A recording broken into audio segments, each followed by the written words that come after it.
देखिए, सवाल इस बात का है, सब जानते हैं जो 5 अगस्त को हुआ 2019 में वो अनकॉन्स्टिट्यूशनल है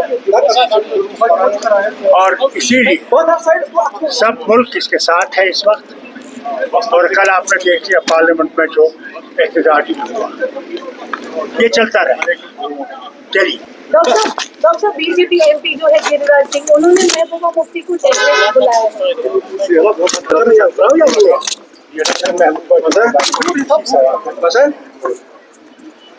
और सब आपकी पॉलिसी क्या रहेगी स्टेटहुड को लेके?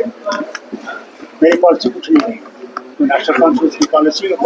देखिए, सवाल इस बात का है, सब जानते हैं जो 5 अगस्त को हुआ 2019 में वो अनकॉन्स्टिट्यूशनल है और इसीलिए सब मुल्क इसके साथ है इस वक्त। और कल आपने देख लिया पार्लियामेंट में जो एहतजाजी हुआ, ये चलता रहेगा। चलिए डॉक्टर साहब बीजेपी एमपी जो है गिरिराज सिंह, उन्होंने महबूबा मुफ्ती को देखने में बुलाया है।